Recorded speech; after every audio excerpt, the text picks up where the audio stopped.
good? What's good? What's good? Shout out to my people already in the building. That's a fact. If you're in the building, press like for your boy. You already know I'm always a little bit behind schedule, pressing that share button myself. But if you're in the building, press share for your boy. That will be greatly appreciated. You know what I mean? Yeah, good win tonight, man. Good win tonight. Way to get out of the loss column and get back into the win column. Michael Brown was good. I see you, Brody. Way to get back into the win column. Definitely, to me, maybe not to everybody else, but to me, tonight was a must-win game. Shout out to my guy Fraz. Yeah, I didn't even get the comment yet, but I already knew Fraz was in the building. Shout out to my guy Fraz. You already know the vibery. Uh, you know, to everybody, this might not have been a must-win game, but to me, this was absolutely a must-win game. Being on a 3-game losing streak. Uh, I did not want to see it go to 4. We needed to find a way to win without Jalen Brunson, and tonight we did just that. Uh, uh, and you have no choice but to credit what I said last night was we need RJ and Julius Randle to be better, and today they were better. They weren't playing to the way that the way that I need them to play, but they played better than they had in the last 3 losses. Julius Randle still shooting. Oh, absolutely. We're gonna get there. You already know my guy Matty Smooth in the building. I see you, Matty Smooth. I didn't mean to skip over you, you know what I mean? But shout out to my guy Matty Smooth in the building. I gotta make sure I got shout out the guy. You feel me? Darlene is in the building. That's a fact. You feel me? Oh. Mama Rampage is in the building. You know what I mean? Gotta make sure I shout out the ladies in the building. You know what I mean? Yeah, they're not like back to what I was saying. They weren't where I needed them to be or where I want them to be, right? Julius Randle, RJ Barrett. I need Julius Randle to shoot a little closer to. No matter of fact, I take that back. Julius Randle was kind of where I needed him to be today. I 12 3-pointers. I'm not a fan. You feel me? I'm not a fan of Julius Randle taking 12 3-pointers. I've been saying that all season. But I'll take 11 for 24 from the field. That's slightly under 50%. I'll take it. Yeah, I mean, 33 points, 8 rebounds, 5 assists. I'll take it. Absolutely where I need Julius Randle to be. RJ Barrett, excuse me. 12 for 27. He took 27 shots. That's a lot of freaking shots, man. But 12 for 27. 1 for 8 from 3-point range. I don't want RJ Barrett taking 8 3-pointers. That's just not what I want to see, but whatever. Yeah, I mean, 30 points, 6 rebounds. Emmanuel Quickly, efficient night, 6 for 12 from the field. I'll take it, 15 points. But like y'all saying in the comments, I see it. I see it. Darlene said it. I see it. You got to give all the credit for this W to the way the second unit played. And that's a fact. I'm not the greatest fan of plus or minus stats, but I understand what it means and the value that it holds. So I don't completely discard it. I do hold some kind of value towards plus or minus stats. Whole starting 5, aside from RJ Barrett was a 0 and a plus or minus. Julius Randle was a -1. Everybody in the starting 5 was a minus. Everybody in the second unit was a plus. Obi Toppin, +5. Hartenstein scoring 0 points. Hartenstein scoring 0 points. Yeah, you need to, you know, you got to hit me up when I'm, Fraz, you got to hit me up when I'm doing, during the game and see if I'm doing the whatchamacallit, the lives, man. So you don't be asking me during the show to send you the link, man. It kind of throws off my thought process. But I'm gonna send you the link, Brody.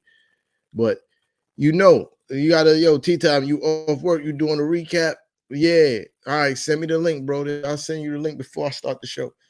Because now my train of thought is like kind of ruined while I'm waiting for this to load so I could send you this joint, man.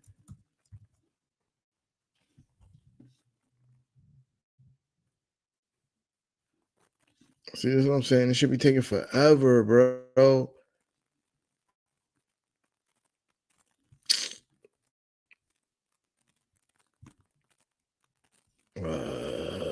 It's annoying. There we go. Send.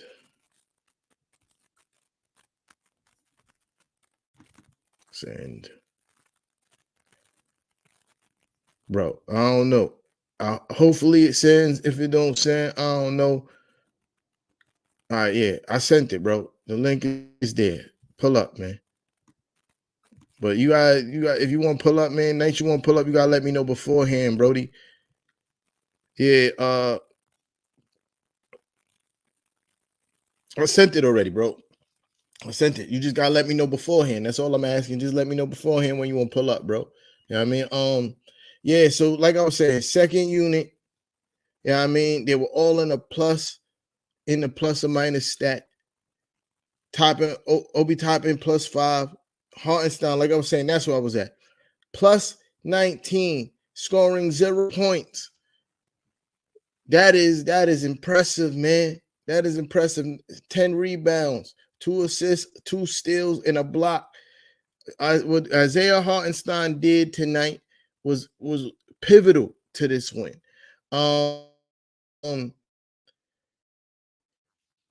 AD was giving my guy Mitchell Robinson fits tonight. Mitchell Robinson couldn't do nothing with AD. Couldn't do nothing with him. But Hartenstein could. He played great defense on him. He played great defense on the pick and roll. Yeah, he played great defense on the pick and roll. Rebounding was great. Yeah, rebounding was great. I just love everything that Hartenstein did tonight. Deuce McBride, I love his aggressiveness tonight. Like that's something that we normally don't see from him. He hit 2 3-point shots. Again, something his 3-point shooting has been atrocious this season. He was a +15. He gave us 8 points. You know what I mean? Josh Hart, you can't say enough of what Josh Hart means to the second unit and what he's going to mean to this team for the foreseeable future, man. Like he just does so much game winning that it is hard to quantify. And you don't quantify Josh Hart in the stat sheet, bro. Like you don't. It's impossible to. It's impossible to quantify Josh Hart in the stat sheet, bro. Because, bro, that's a fact. Marcus, shout out to Marcus in the building. That's a fact, bro. He's a dog, bro. Mm-hmm. He's a dog.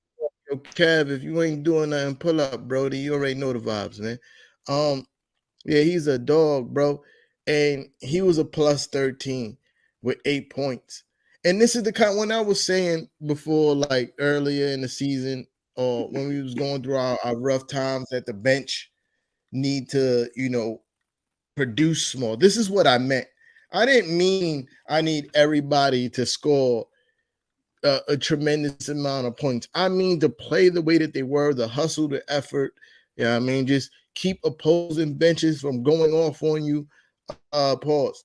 And like Coach Tommy T says it all the time. You know what I mean? And I have my differences with the guy, but he be right about some shit. You know what I mean? He said Marlon said Kev about to pull up. That's what's up. And Coach Tommy T be right about some shit, man. You can affect winning without scoring the basketball, and that is important to know. I've been talking mad long while my guy Fraz been on. Shout out to Fraz for pulling up first and foremost. I mean, shout out to the guy. You know what I mean? Well, first, I didn't want to interrupt you. I was just waiting for my turn. You know what I mean? Because I know all the time I be jumping the gun sometimes, so I ain't want to. Nah, you good? I ain't want to cut bro. you off. Next time when you available to pull up, and you good. You got it, bro. Let me know.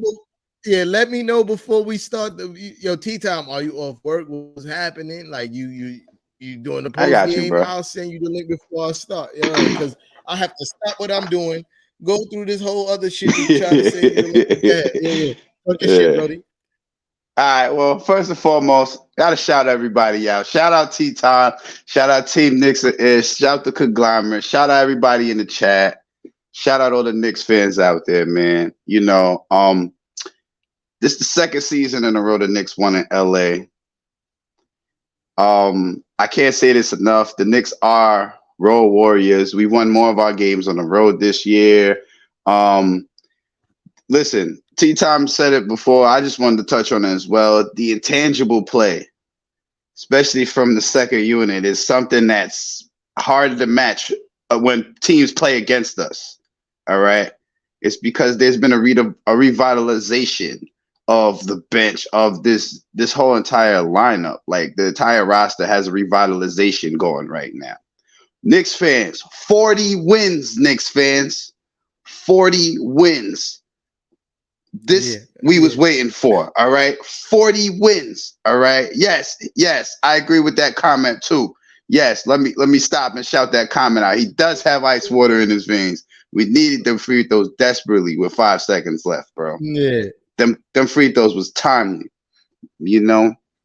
But it's a testament to this team to say, bro. And I wanted to say this while I was on camera with you because you one of the people right along with me who said it. And we took a lot of flack because of it. And we took a lot of criticism because of it. But how's that 45 to 50 wins looking now, fellas? Hey, ladies and gentlemen, excuse me. Very good. How's that 45 to 50 looking? You feel me? Very good. Exactly. And what do we got? Like 14 games left to play to get 5? Absolutely. Yeah, absolutely.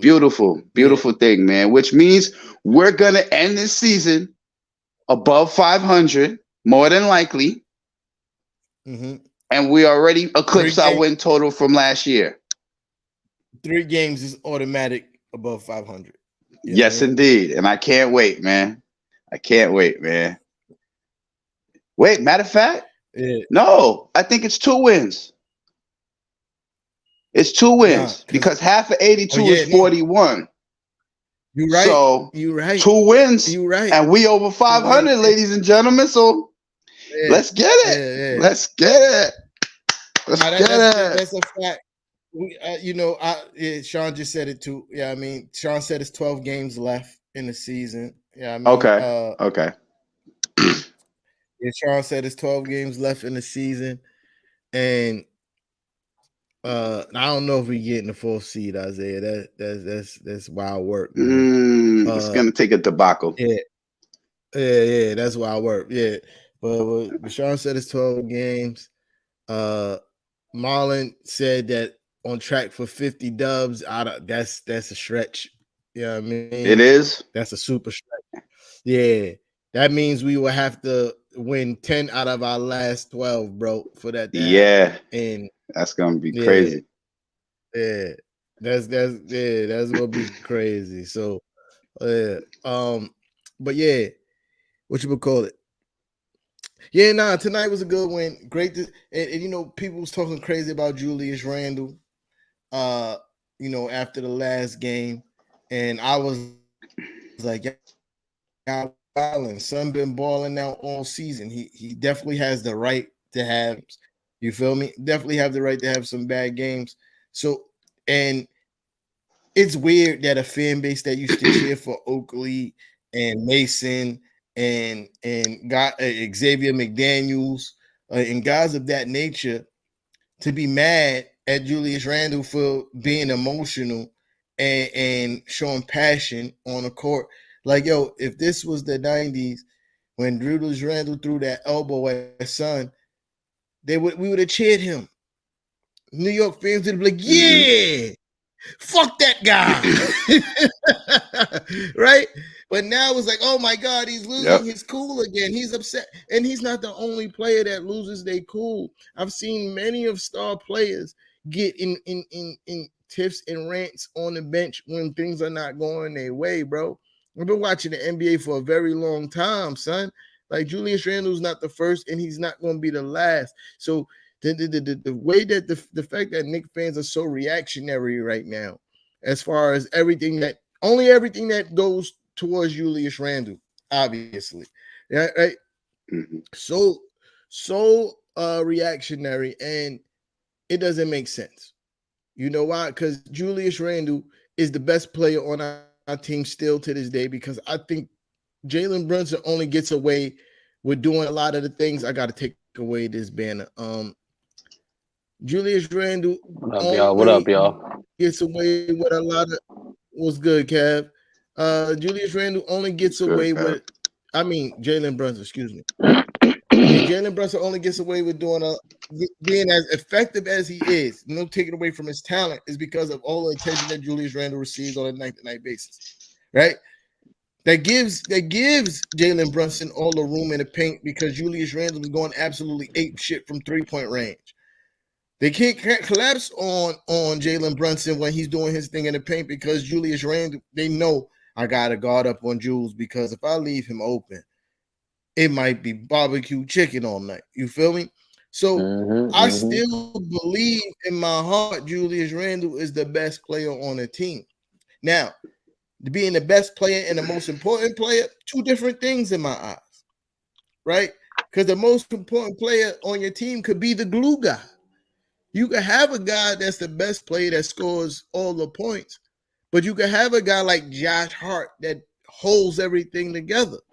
You feel me? Like the best player and the most important player are two different things. I think Jalen Brunson for the Knicks is the most important player, but Julius Randle is the best player on the Knicks. You feel me? And he's allowed to have some bad games, man. We can't. We Everybody can't. is. He had two bad games because that game against the Hornets, he didn't even have a bad game, which is the bad team effort. You feel me? Against the Hornets. So he had a bad 2 games. And he's allowed that because you know what? He's been cooking all season. Hasn't missed a game either Hey, way. Darlene, how you doing? That's a fact. Hasn't missed a game. I think Yeah. he leads the league in total minutes. I That's a think fact. you're right, Kev. You're He leads absolutely the right, league in Kev. total minutes. Yep. You know, shout out to my guy RJ Barrett though.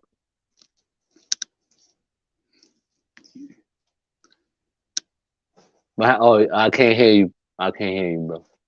Tea time. I don't know if you muted yourself or what. Yeah, I think you muted yourself. Yeah, yeah, but shout out to RJ Barrett, man, because your man was cooking today. I mean, he completely took over the game. I think he had 10 points in the first quarter, but in the second, I mean, yeah, 10. I think 10 points in the first half, and in the second half, your man went bananas. Yeah. Knocking down shots, taking it to the basket, staying aggressive. I think he still does have to work on his defense a little bit, but he definitely he definitely There we go. was cooking today, man. I gotta tip my hat to RJ, man. I was happy Yeah. for him because a lot of people are down on him. A lot of people are Knicks Twitter was killing him. They killing him, Yeah. and today your boy was cooking, man. I was really happy to see that, man.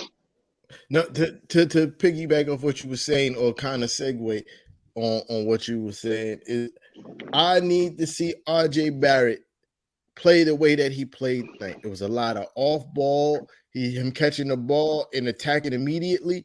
It was a lot. It was a lot of him moving without the ball, him attacking in transition, less him trying to ISO him and Julius Randle. Him and Julius Randle tonight. That's the way I need them to play all the time. I need less ISO. Let's get the ball. I've been saying this for like 2-3 seasons.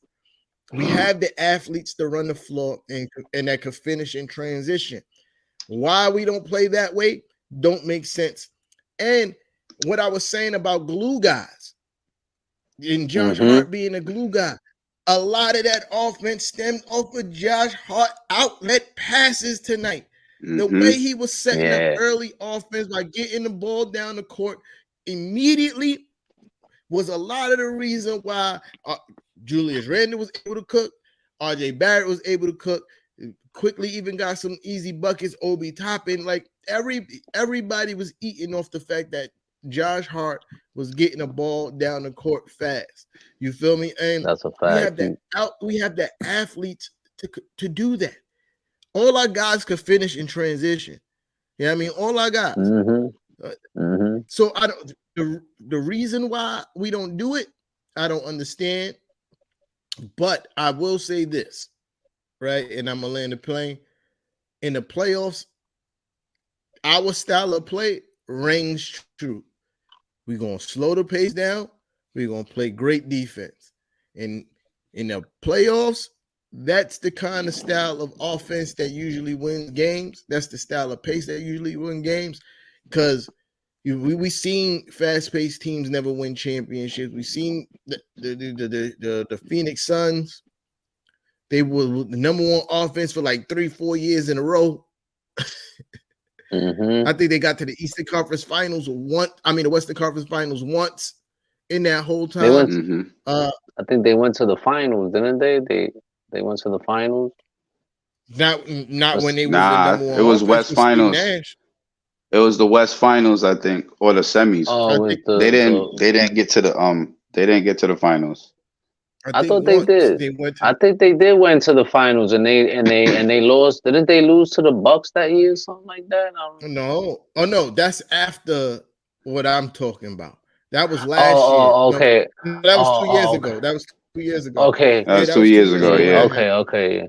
Yeah. But what I'm talking about is like, because I don't even think they was the best offense in the NBA that year when they went to the finals. Okay. But what I'm saying is the teams that like to play that up-tempo style, they usually don't go far in the playoffs because it usually ends up being a half-court game in the playoffs, right? So the Knicks, that's what we do.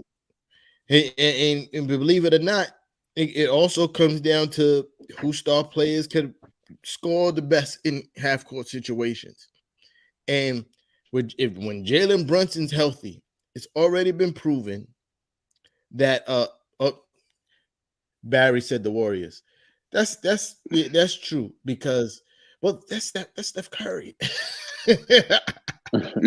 That's Steph Curry. It's an anomaly, bro. You feel me? But Barry, that's a fact though. But what I'm trying to get at is the way we play defense, right? Especially with Josh Hart and the team as a whole, the way we play defense and having a healthy Jalen Brunson in the playoffs, that's the style of play that wins playoff games. Because we do have one of the best ISO players in the NBA right now in Jalen Brunson.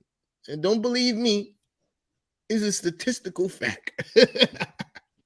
Got my stat guy on the pod with us right now, and he can concur. It's a statistical fact. And I want to add to that. If I'm not mistaken, let's go to Kev. And if I'm not mistaken, he is one of the most clutch in the league. He is one of the most clutch in the league, Jalen Brunson. And that's another actual fact right there. So right there. Yeah. That man right there. There you go. There you go. Oh, you know something else? While I have a second, if I may interject for 2 seconds. Me and Kev was talking about this the other day, okay? So as in the reference to stats, everybody knows what I do when it comes to stats, right? So me and Kev were having a discussion the other day, right? About the win streaks. Now, did y'all know, Knicks fans, can y'all tell me the last time we had a season with 2 8-game win streaks or higher? Kev knows the answer. I want to see if anybody else knows the answer. You do? Okay, I'm gonna ask you for the answer. Bingo. I ain't even gotta say no more. That's it. That's the season. You got it. 72, 73. The last time. That's how I know who my real Knicks fans are. That's how you know we real Knicks fans over here. Yeah. Yes, the last time that the Knicks have had 2 8-game win streaks or better in a season, 1972, 1973. Oh, didn't we win the title that year? Didn't we win the title that year, fellas? Yes, we did. I remember. We did. So, and Sean just said something that's really dope in the comments, man, and is along with what Kev was saying earlier about RJ. Hey, listen, man, I hear the complaints about RJ, and I'm always saying that, Valid. RJ need you hear me here. RJ needs to be better. I said it many times, Taney's on this. RJ needs to be better, and I say this because I know he can be better, and I don't I don't not hold him accountable, right? So, Mm-hmm. but when you look at the grand scheme of the draft and where he was drafted and who was drafted ahead of him, yes, are they are they better talents when they're on the court? Absolutely. I'm not going to deny that Zion is a better basketball player than RJ Barrett. I'm not going to deny that John Morant, excuse me, is a better basketball player than RJ Barrett. But when you go look, RJ Barrett 10 times more healthier than Zion and 20 times less of a headache than John Morant. Mm-hmm. And you put those two things to account and you realize that when you really realize that everybody is not a generational talent. Zion is a generational talent. John Morant, generational talent in my eyes. His leaping ability is out of this world, right? But everybody's not that. Some guys are just a little bit more of a project. And we're talking about a player who John Morant had the luxury of having the same coach, I think, for the most part, his whole career. Zion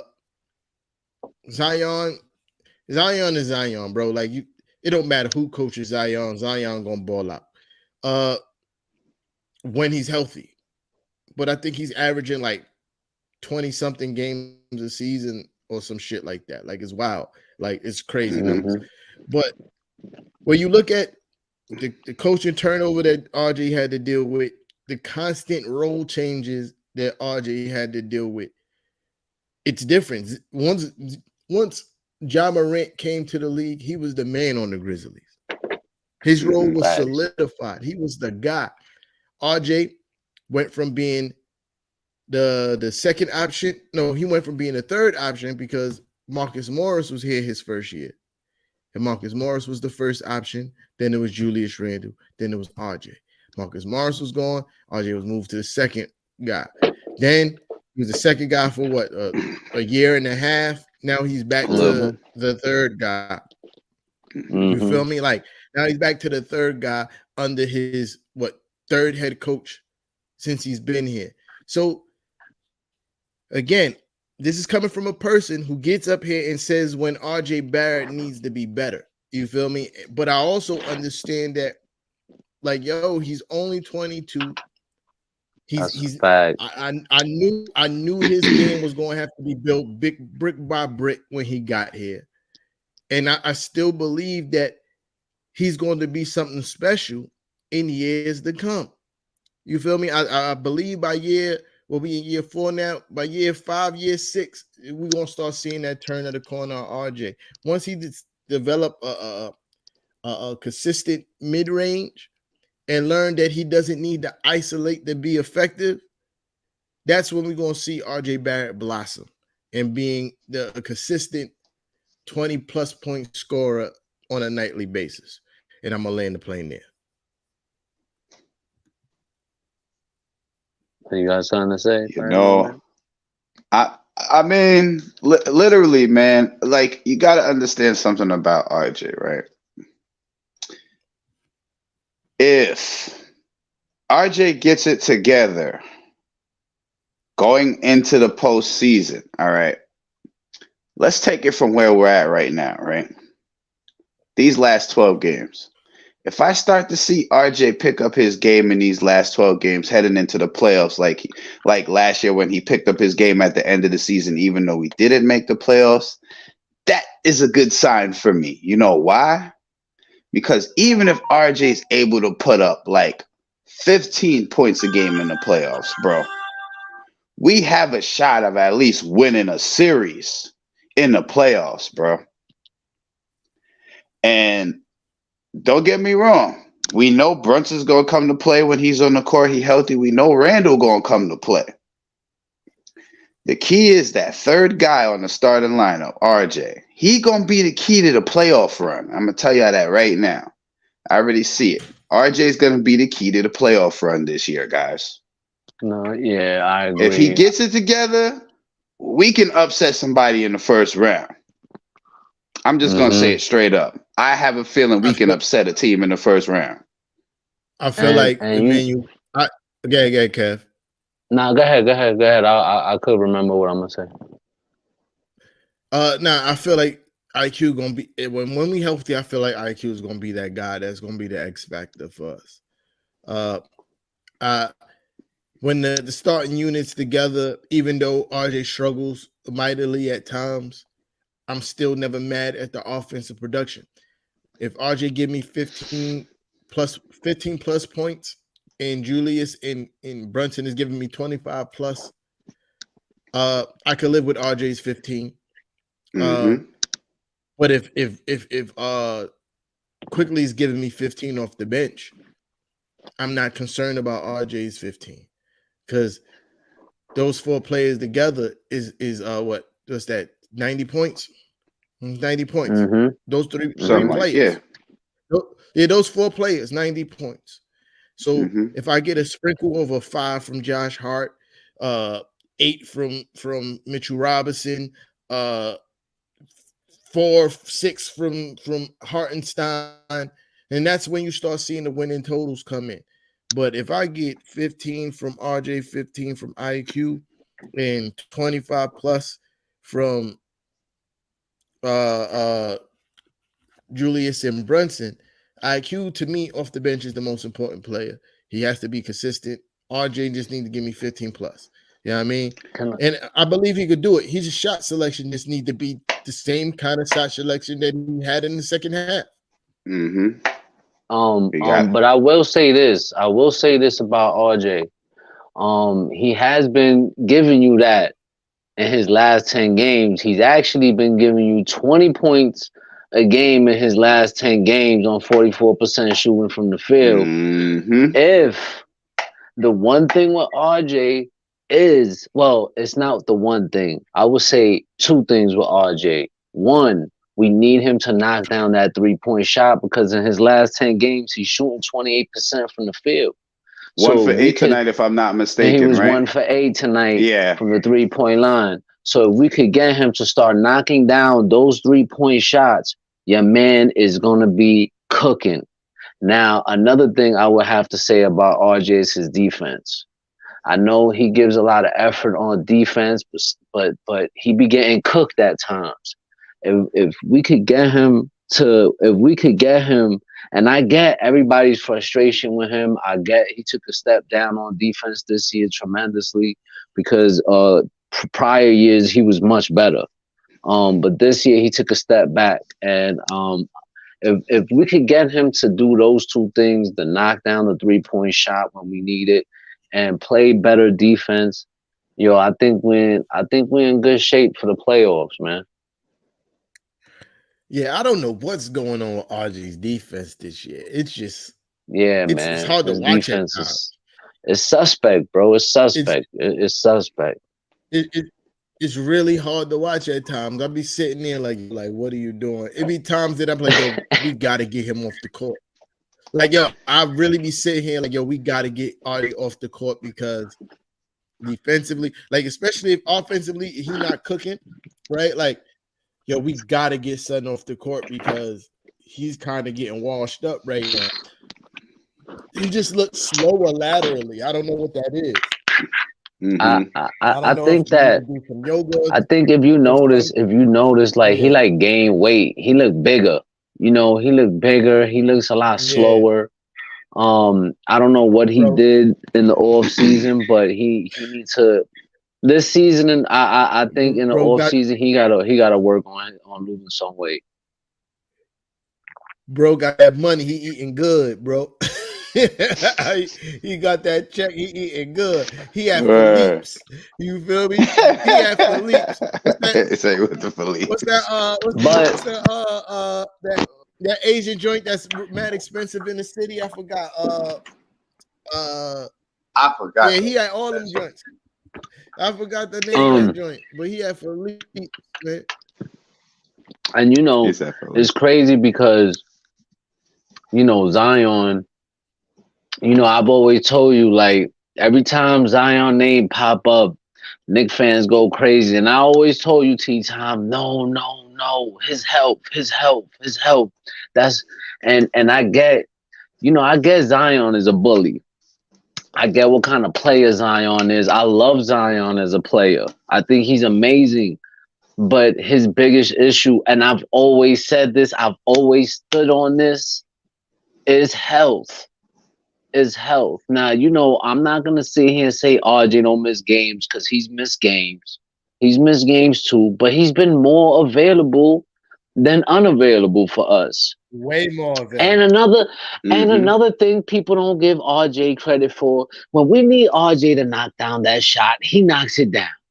He's done it quite a few times. He's done it quite a few times this year. And tonight he took the fuck over when we needed it. He sure did.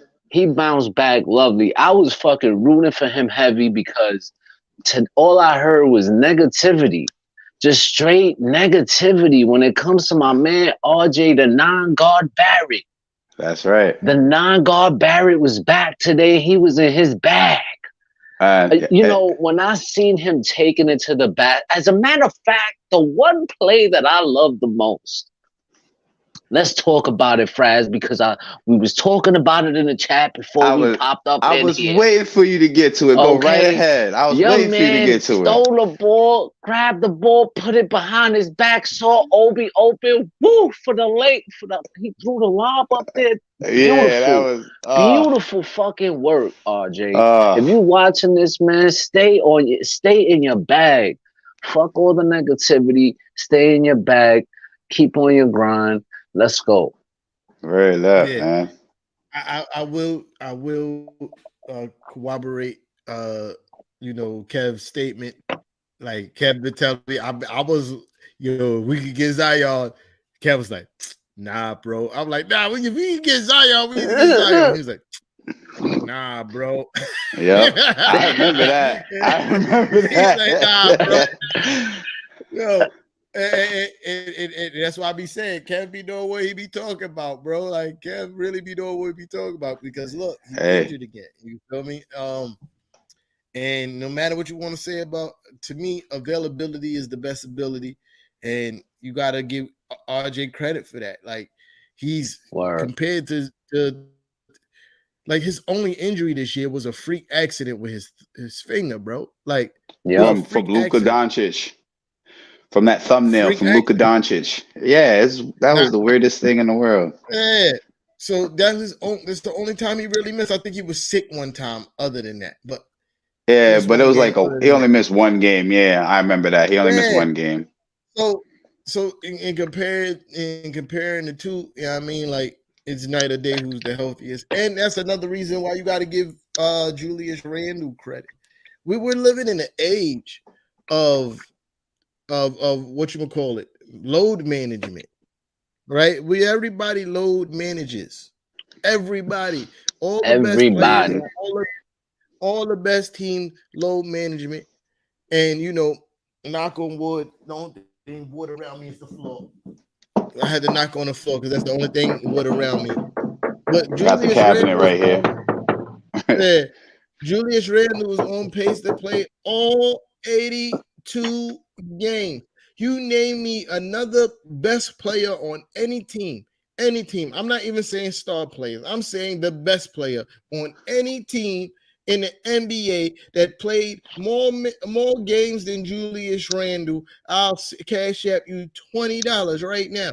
But you can't. You know why? Because there ain't none. There ain't none. There might be other players that played just as many games as Julius Randle, but they're not the best player on their team, right? Nope. So that's why you got to give Julius Randle his credit, and that's why you got to give him, some slack when he have those nights where he don't have it, because ain't nobody else in the NBA that get paid more than him that's playing all these games, man. That's Julius Randle's the 51st highest paid player in the NBA, but yet still he's the best player on the Knicks, and he's playing every single game. You know what I mean? Like, so you got to give credit when credit is due, man. And and have him having 2 bad games is not no reason for Knicks fans to be like, oh, that's why he can't be the guy because he's emotional. Bro, did you see the play that he was emotional about? They fucked him up that play. They beat Julius Randle up that play before he lost his cool. It was a mugging. It was a mugging, son. He did get mugged. He did get mugged. It was a mugging. So again, do I agree with the way that he handled the situation? No. I think he should have chilled. Have your moment, chill out. But I also understand why he had the moment because they beat his ass that play, bro.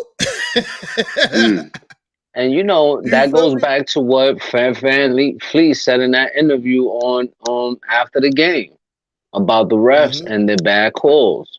In that game yesterday, and like I said, I don't like to bring the refs into this, but I felt like the refs kind of like changed the momentum of the game and took our players out of the game with certain fouls that were called, especially that one where Julius kind of lost his cool on everybody, and it was tough to watch. Yeah. And the only reason why it was tough to watch for me is because I knew what the Knicks Twitter was gonna say. I wasn't even really worried because I was watching Julius, and yes, he had an outburst, but it wasn't like the year before. It was more about that play. Like it was more about that play, and he got the tech, whatever the case may be. And Coach Tommy T grabbed him. He was still moving, but he wasn't trying to get away from Coach Tommy T. Like he was just kind of just standing there, and then somebody touched him or did something, and that's what made him go crazy again, right? But when you read his lips, all he was saying was, "Yo, that wasn't a fucking foul on the other end. That wasn't a fucking foul," and that's all he was saying. That's all he was saying. That wasn't a fucking foul. And then the guys, they was around him. He wasn't pushing nobody off of him. You feel me? Like before he was shoving his own teammates. Then he walked away from the huddle to cool down. He went, sat on the bench, and he never disengaged from the game. Like he wasn't scoring well. He was still trying to fight for rebounds. He was still fighting hard on defense. So for people to be like, oh, it's the same. No, it's not. It's different because we watched last year Julius Randle completely disengaged from the game. Like, all right, we just going to run up and down the court now. But he was still giving effort. Okay, Fred. Yo, Marlon is funny. Yo, put that last comment from Marlon up there. Marlon said I would have thrown a chair at one of the refs. That is hilarious, bro. That's low-key a fact though, because at the beginning of the game, I was like, all right, they letting the guys play and they calling it kind of even. And I still feel like for the most part of the game was called pretty even for the most part of the game. The things that they was letting go, that was the Clippers was doing. They was doing the same thing for the Knicks on the other end for most part of the game. But that third quarter, I was just about to say, y'all wilding, bro. Y'all gotta blow the whistle for some of this shit because it's gonna be a fight. And it started, and that's where you see that elbow from Julius Randle on Miles Plumlee. You feel me? Because they were violating, bro. They were violating. So at some point, like, yeah, it's a fine line between, we're going to let them play and just letting all anarchy ensue. Because when you start, I said this yesterday, when you start trying to reel in the action, right?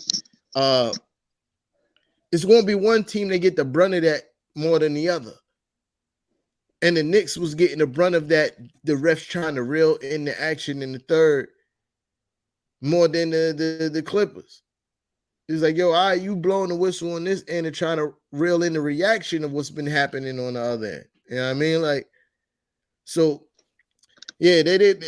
It is a fine line. You just gotta, as a ref, I know their job is hard, but they got to be better, man. They've been trash all season, bro.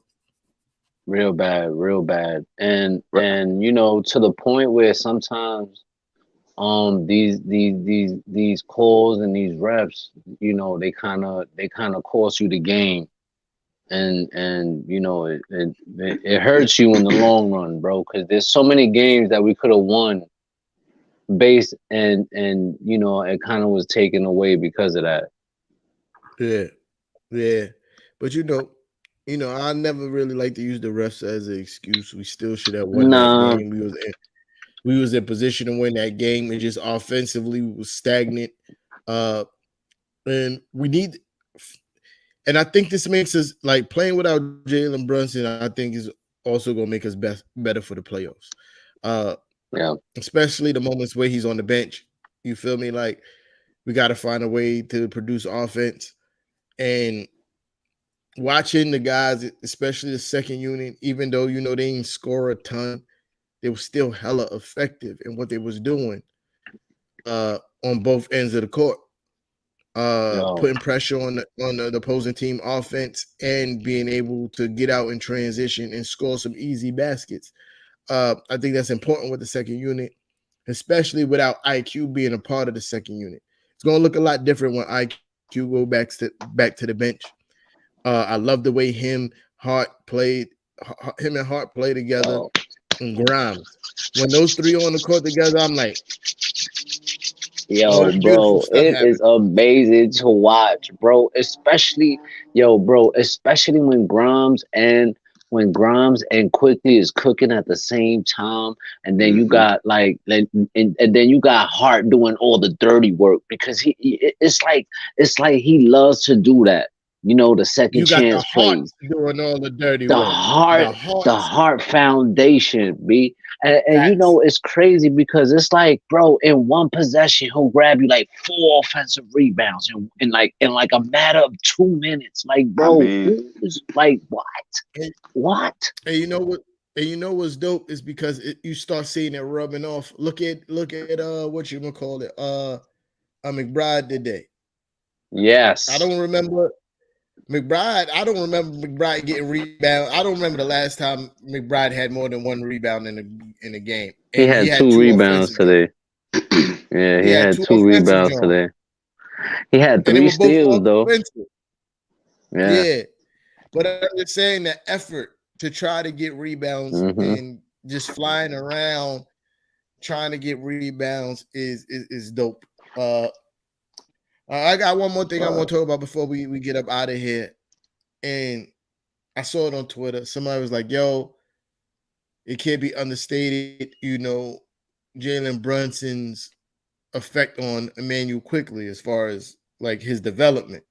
And I'm like, "Yo, that's facts though." Because if you look at how Emmanuel Quickly is playing now, it's a lot like Jalen Brunson. Teardrop anybody? Because since Emmanuel quickly has added the teardrop to his bag, his efficiency, I don't care about his numbers, because numbers are going to go up regardless. His efficiency is the key. All right. And this is what a lot of Knicks fans, I need y'all to understand this about the efficiency of our players. All right. It's the decisiveness of a player that needs to be spoken about when it comes to efficiency. And this is the reason why sometimes RJ Barrett struggles. Okay. It's because he's not decisive enough with the ball. Meaning, when he gets the ball, a lot of times RJ doesn't know what he's going to do with the ball. All right. Can, Go ahead, Sometimes, Kev. Go ahead. I sometimes know I you think want he to can I? chime in. I want to chime yeah, chime in yeah. on this though, Go ahead. right? And I kind of disagree with that. Not what you saying, Fraz, but just in general with the whole Jalen Brunson and Quick, because I feel like Quickly always had this kind of game. It's just that last year he was cooking. It wasn't his fault that Tibbs kept putting Alec Burks at the point guard spot when he should have been putting Emmanuel Quickly there. That's a valid You know point. what I mean? Because last year Emmanuel Quickly he didn't play bad, especially towards the end of the season. Towards the end of the season, that boy was cooking. And I was one of those guys. I was one of those guys that was saying, because we did a live about it, we spoke about it, and if I'm not mistaken, at that time they were talking about Jalen Brunson getting 130 million or something like that, and I was like, bro, no. If we got quickly, let him do, because I think he earned it by the way he ended the season, because he ended the season on a great note. The Miami game, yeah, he was balling out of his mind. So I feel like he already had that, but I feel like Jalen Brunson has played a part, but not. I wouldn't give him all the credit. I will give him, some, but not all of it. Yeah. I get what you're saying, Kev. I definitely agree with that. I mean, but just I want to just get back to the point of just decisiveness for a minute, because when you talk about Emmanuel quickly and decisiveness, it's like, yo, he has his mind made up. All right. He has the ball now. He comes down the court. He's more comfortable in the offense. He has his mind made up most of the time. Once he gets the ball, he's like, okay, I'm gonna hit him with this move. I'm gonna shoot my shot. But the thing is, the getting back to the whole repetitive thing, basketball is a game of repetition, right? So the problem for me is sometimes we forget, our Knicks players forget certain things, and they lapse back into the things that they were doing wrong. It's a thing where you got to try and keep your mind focused on that repetition to say, you know what, I got to keep going to the basket, or I got to keep doing what's working, or I need to think of a way where I can start getting my game to work. The decisiveness of our players is going to be the key in the playoff run, right? Because they have to like, all right, I'm set. I know what I'm doing. But sometimes RJ looks a little confused to me. You know what I mean? I'm not saying like, he's distraught on the court. It's just he's confused about what move he wants to hit a guy with. You know what I'm saying? In terms of how he wants to get to the basket. Like That was crazy. That's all I'm saying. What movie? Yeah. What? That was crazy. He said, what movie you want to hit? That's I'm saying. Yeah, fuck with you. Yo. It's hard to describe it a different way. You know what I'm saying? Like it really is. Nah, fuck with you. So my thing with RJ Barrett, sometimes he's too decisive. Yeah, I mean, like sometimes he made up his mind what he's going to do without no exit strategy in mind. You feel me? Like he's like, I'm going to drive and I'm going to my left, so that's what's going to happen. And that usually leaves him high and dry. But what I would like to see, especially for RJ, a guy who has great strength, but not terribly athletic, he needs to work out with Jalen Brunson this summer and get some of those pivots in his footwork down. And if he could do if he could somewhat at his size, kind of not master, but get a good grip on what Jalen Brunson does when he gets to the paint, RJ Barrett's gonna be dangerous because he's 6'6", 6'7", 2 and change, strong. If he could learn some of that stuff, and we see him do it sometimes, but if he could get better at it, because if he doesn't want to learn how to shoot a mid-range shot, he gonna need to learn to do what the fuck Jalen Brunson does. And if he's able to just grasp some of that, we could see a consistent 20-point scoring RJ Barrett. But yeah, I'm ready. If y'all haven't noticed already, I looked at myself in the camera. I'm like, oh, son is tired. Yeah, I mean, but a great win tonight.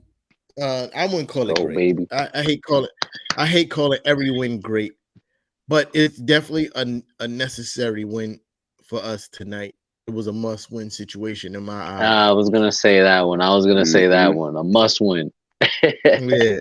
So Tuesday we play the Trailblazers. This is a very winnable game in my eyes again. Damian Lillard is Damian Lillard, so it is what it is with him. Got to keep him from going for 60. Yeah, I mean, because that's always the possibility. Yeah, I just was waiting. I hate to say it like this, but we might have to shut Cam Reddish down, man, because Cam Yo, gonna come. I was Cam just gonna about come to, at I us, was yo. just about to I say it. have I a was feeling just Cam about gonna to come say it. at us, bro. He's gonna Yo, come for us, bro. yo. And not for Telling you. nothing. But since he's been playing in Portland, bro, he's playing well, bro. He's playing well. Yeah. So, let's see what happens, man. It's gonna be a good one. You got a night. yeah. Yeah. My fault. Yeah. Nah, But you good. Nah, you good. I agree. I agree with y'all. Yeah, I mean, like, I'm not really super wild by Cam Reddish performances in Portland, but it's solid performances. I'm looking at the numbers right now. Like, I'm not mad. You feel me? Like, these are good performances. But like, yeah, I definitely believe Jimmy J1 just entered the chat. Shout out to my guy. My God, Jimmy J was Jimmy good. J, barbecue chicken. Yeah, but I'm not terribly worried about Cam Reddish. You feel me? Like, I'm not. Right. I know he's gonna come with an extra little sauce in his bag because I'm gonna show them, but that also could work to his detriment because we got guys that could guard him. You feel me? Yes, he's taller than most of them, but I've seen Cam Reddish not be able to do good things against solid defense. When guys is able to pressure him, he hasn't been able to perform, even though, my experience with him is a small sample size, but I've seen good defenders make him very uncomfortable. And that's what you have the likes of Josh Hart for, but Josh Hart and Quentin Grimes. And I'm pretty sure Quentin Grimes guarded whatchamacallit, Cam Reddish in practice. Yeah. I'm not saying that he locked up Cam in practice, but to me, Cam has I wouldn't say predictable game, but he has a predictable move set. You feel me? Like in my small sample size, watching Cam Reddish, he does a few moves that's the same in certain situations. So I'm worried about Damian Lillard and that other kid, Anthony. Anthony Simons. Yeah. Facts. Those kids, that kid is nice. I'm worried about those guys. And they still got Jeremy Grant, right? Yep. Yes. Yeah. See, those are the guys I'm worried about. All due respect, fuck Cam Reddish. Because those three guys right Didn't Jeremy Grant go off on us last time? He sure did. I think he had like 40 on it. I think he dropped 40 on us. Him and Anthony. Yeah, he had like 40. Yeah, I was about to say. Him and Anthony gave us business. You know what I mean? So those are the people I'm worried about. You feel me? But they're not they're horrible a defensive team. You feel me? Portland Trailblazers as a defensive team is booty butt cheeks. And that's the part that I think we could exploit them on. We are a better defensive team than them, and we are a solid offensive team. Even without Jalen Brunson. You feel me? Without Jalen Brunson, what we scored tonight? We scored, 115 or some shit like that? I don't even know. 112. 112? Yep. Not great numbers, but it's not bad, even without Jalen Brunson. You feel me? Jalen Brunson was a game time decision tonight. It was a scratch well before game time. So this leads me to believe that he will not be ready on Tuesday. But I still think we can win, man. Still think we can win. I still would like to see what some Derrick Rose minutes will look like. But after tonight's win, I can't really, make a solid case for that after a W. You feel me? But would like to see some of that. If none of you gentlemen have anything else to add, T-Time's going to bed. I just want to say, y'all know the vibe. Shout out all the Knicks fans, man. We still in fifth. Put that New York on your chest up, B. You know what I mean? Let's go We Knicks, still in baby. We fifth. holding it down. Let's go. Yeah, that's We a still in fact. That's a fifth, fact. and we holding this playoff spot down to the end Right. of the season, man. I know So the fake troll is out of the track, but I just want to say this because it's probably going to be different by it is going to be different by Friday. I mean Saturday when we do who run the city, but the Nets are technically in fifth, right? But it's no, they're by not. no, it's by Nope. 100th. N- You n- know, I'm telling you, Fraz. Listen, bro. are you- I would not tell you no if I wasn't 100% positive. They by a 100th of a percentile. So 100th is 2 behind the decimal point, if I'm not mistaken. It's been a long time. But they're 100th, like 400th of a percent higher than us because they lost one less game than us, but we won one more game. It's just the way that the numbers add up, right? Oh yeah, like three Yeah, 100ths of a it's percentage point. it's four. It's It's four. only because It's they four have 100. one Yeah. less loss. And yeah, that's it. But Net. you look at everything else, we're tied at home wins. We got a better road record. We got a better division record. We got a better conference record. We score more points a game. We hold opponents to less points a game. So they got it only because they haven't played as many games as the Knicks. You feel me? That's basically it. pretty But much it. that's Their about to record change is soon. not, They about a back to back coming yeah. up. That one game is about to be out of there. So Listen, I feel like they got lucky against the last 2 victories they got.